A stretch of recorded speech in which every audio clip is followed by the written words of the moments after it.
Ya namanya tugas inti tentu tugas paling berat ya, paling berat. Karena 4 hari ngerjakannya. Harus selesai satu. Kalau yang tugas diare sama produk tadi kan 2 jam paling selesai. Kalau ini ya 4 jam kali 4 ya sekitar 16 jam. Manfaatkan benar-benar untuk diselesaikan. Itu temanya apa tadi? Kita mereview perusahaan yang ada di Sidoarjo, Surabaya, Pasuruan. Caranya cari di Google perusahaannya itu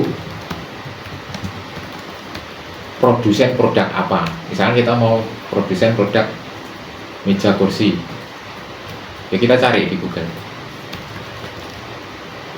meja kursi, produsen meja kursi Sidoarjo, produsen meja kursi Surabaya, atau ganti yang lain di sini Indo Network .id pokoknya gini, Indo Network. Ini kumpulan website perusahaan-perusahaan seluruh Indonesia. Kalau satu pekan satu, insya Allah ketemu lah, cukup satu website yang direview. Usahakan yang web itu ada emailnya, ada kontak personnya. Web yang ada kontak personnya, email atau ya.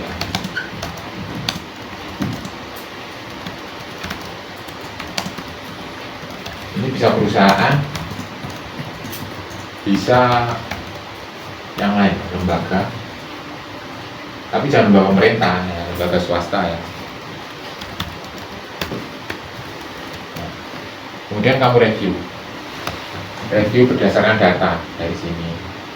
Misalkan website ini ketika saya buka pertama kali, kesan yang saya dapatkan begini. Kemudian saya lihat dari sisi tagline-nya, ini menggambarkan begini. Kalau secara umum masyarakat ketika melihat ini nanti akan begini. Kemudian nanti kamu bisa lihat dari kamu googling di Google ya, cara melihat viewer sebuah website per harinya. Nanti kamu bisa ketahuan dari situ jumlah pengunjungnya berapa, kamu masukkan juga ke analisamu. Kalau perlu coba ada yang login, kamu coba bisa login website yang gitu, kemudian kamu kemudahannya dan lain sebagainya. Jadi otomatis mengandung banyak angka,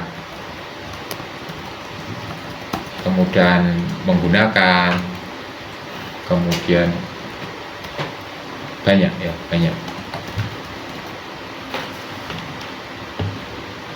Terus kita ketika menganalisa itu gunakan data. Ketika kita mengatakan ini lemot, otomatis kan di Google Matrix ini akan ketahuan datanya. Lemot berapa? Harusnya 5 detik, ini kok 10 detik nggak muncul, pasti ada datanya di sini. Terus image-nya terlalu besar, misalkan resolusi image-nya itu loh, sehingga loading-nya lama. Itu dari sisi teknisnya. Kemudian dari sisi desainnya, dia itu jualan kopi misalnya, jualan kopi tapi kok desainnya kok pink, kan nggak cocok gitu. Kamu kok bisa kasih review. Tapi kalau sudah bagus, ya kamu kasih review. Bagus, ini meningkatkan gini performa, saya kasih nilai sekian lah. Nah, kemudian kamu bisa analisa juga dari sisi source code-nya. Ini kalau kamu punya pengetahuan source code lebih bagus. Kamu klik kanan, inspect element. Di web itu coba klik kanan, inspect element, nanti kan akan ketemu. Ya kan? Nah, kamu se-efektif apa codingnya? Kamu bisa buka di situ, contoh. Nah, kamu bisa gitu. Jadi analisanya ini dari berbagai sudut pandang. setelah selesai analisamu ya, nanti terakhir kamu kasih kesimpulan dan saran. Tapi ini juga perlu mendetail. Ojo, ini harus ini 1, 2, 3 ya, demikian analisa. Gitu dok, terlalu dangkal. Harus mendetail. Saran saya, kalau saya pribadi gini, seandainya saya jadi ini gini. Tentu dengan bahasa yang tidak menyinggung dari ownernya web itu ya. Bahasa-bahasa yang bagus gitu. Nanti bisa cari bantuan ChatGPT, bahasa yang bagus itu seperti apa. Saya mau nge-review ini caranya gimana. Kemudian tetap sarannya itu pakai data, ada datanya di situ yang sebagai landasan kita dalam membuat analisa, membuat saran. Terakhir nanti setelah jadi semua, setelah bisa diposting, sudah eksistensi, ada gambar-gambarnya, hasil analisa ini tentunya di capture ya. Di capture, tempel di situ di karya kita itu, nanti dijadikan PDF juga. PDF ini nanti akan saya kirimkan ke siapa? Ke admin dari web itu, baik WA, makanya kita butuh makanya pakai bahasa-bahasa sing sopan dan lain sebagainya. Kalau orangnya tertarik, nanti dapat proyek untuk memperbaiki webnya. Dari sisi performanya, awalnya di sini performanya setelah kita laporkan kok cuma 60, harusnya 80. Nah, nanti ada proyek perbaikan webnya dia supaya performanya dari 60 jadi 80. Gitu. Paham ya? Makanya benar-benar dikuatin pakai data segala macam bahasanya, sehingga karena memang kita mau kita sampaikan ke orang. Selain kita tulis di blog kita, nanti juga kita convert ke PDF, nanti kita emailkan ke sana. Jadi PDF-nya juga harus ada. PDF-nya ya formatnya tentunya yang bagus ya, ono halaman judulnya, gitu. Ya tentu ada gambar-gambarnya, gitu. Kemudian nanti ditambahkan juga videonya, nggak perlu panjang-panjang, video analisanya 2 menit, 3 menit, nanti kita posting ke YouTube. Nanti kita embedkan ke artikel kita juga videonya. Jadi benar-benar totalitas. Setelah kita jadi PDF-nya, sebenarnya jangan lupa di ping. Setelah jadi di ping, di capture hasil pingannya, ditaruh di Google Doc, linknya kita taruh di jurnal. Kita ping. Ngeping kan bisa disambi, kerjakan yang lain. Di ping, kemudian ya tentu kalau ada waktu, biasanya hari Jumat ya, di Jumat itu kan setelah Kamisnya asistensi, hari Jumat sambil kita promosikan secara organik. Mempromosikannya itu kan ada 2 ya, secara teknikal dengan cara di ping dan secara organik, baik di Quora atau di link-link medsos kita di Facebook misalkan, dengan posting di grup dan lain sebagainya, tapi dengan cara-cara mengiklankan secara organik. Pingnya sekali aja, sekali kan sudah dapat 2.500-an seret ke bawah. Pakai artikel masuk di data semuanya.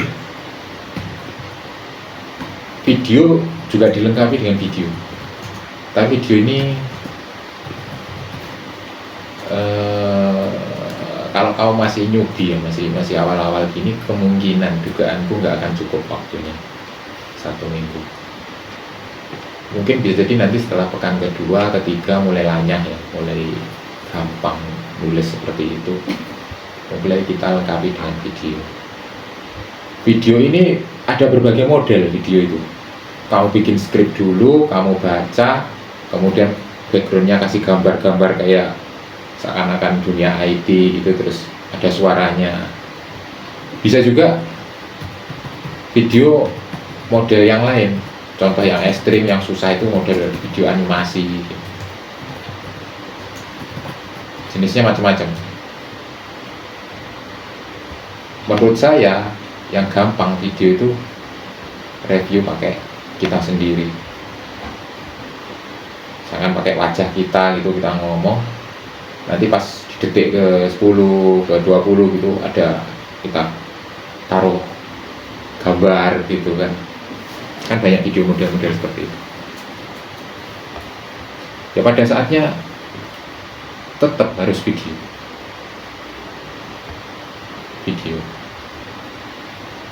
tapi untuk awal-awal ini ya sebisanya aja, bukan ke 1 ke 2 mungkin belum ada videonya, tapi kalau gambarnya tetap harus ada, data juga harus tetap ada, saran kesimpulan tetap harus ada,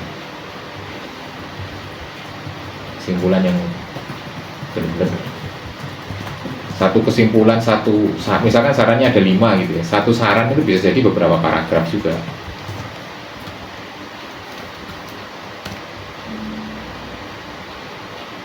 Insya Allah nggak terlalu berat karena ini bisa menggunakan AI. Ya kamu juga harus belajar teknik-teknik membuat prompt yang bagus, yang benar untuk AI. Karena promptnya beda, jawabannya juga beda. Sesuai, semakin lengkap, semakin tepat promptnya ya jawabannya semakin sempurna, semakin cocok gitu. Jelas ya? Inti itu konten ini, tugas inti ya, tugas inti ini ya tentu ada infografisnya, ada ilustrasinya, gambar ilustrasinya, dan tentu ada metodologinya di atas ke bawah, ada alur ceritanya. Metodologi itu alur cerita. Ya tentu tetap dimasukkan kata kunci dan sebagainya.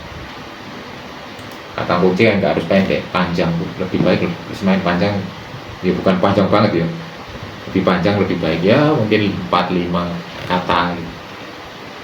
Desain web itu kan kata kunci, tapi kalau kita bertarung di kata kunci sependek itu kemungkinan besar kalah. Maka ya agak panjang, desain web yang apa-apa yang kemarin itu di keyword tool, cari di keyword tool turunannya itu. Terus kamu bikin diare itu boleh bersambung, part 1, part 2 misalnya, tetap boleh. Tapi namanya bersambung, yang bagian bawah nanti kan tetap ada pesannya kan, bersambung gitu. Nah ketika part 2 saja bersambung ke part 2 terus dikasih link, ketika diklik orang langsung nyambung ke tulisan berikutnya di part 2. Ini untuk bikin buku biasanya nanti ada part 1, part 2, part 3. Ketika sudah kebanyakan, maka kamu belajar itu linknya. Jadi sehari kita ngerjakan 2 tugas, 1 jam 2 jam mengerjakan tugas produk atau diare. Nanti setelah itu tugas inti. Terus untuk tugas yang di pengabdian tadi untuk sahabat kan itu bisa ambil dari karya kita yang ada di tugas inti maupun di diare ya. Desainnya itu kita copy, kita kasihkan ke petugas sosmed tersebut, bisa diupload di sana juga. Tinggal kasih deskripsi, ini tugas saya, tugas anak namanya ini, hari ini tanggal sekian, tema ini, tujuannya untuk ini kan gitu. Di galeri itu loh, galeri Instagram.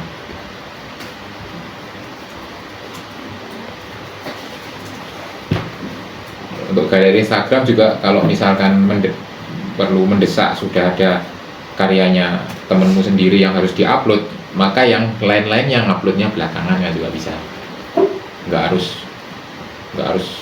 harus urut gitu, nggak harus. Kan desain tok kan isinya. Ya. Nah, satu postingan bisa jadi ada beberapa karya kan, beberapa desain. Itu desainnya pakai PowerPoint semua itu. Kemarin tak ajari semua cara PowerPoint. Kalau bisa pakai Canva, pakai Canva. Kamu Canva itu enak, tapi kalau kamu ngerti PowerPoint jauh lebih enak cara desain pakai PowerPoint.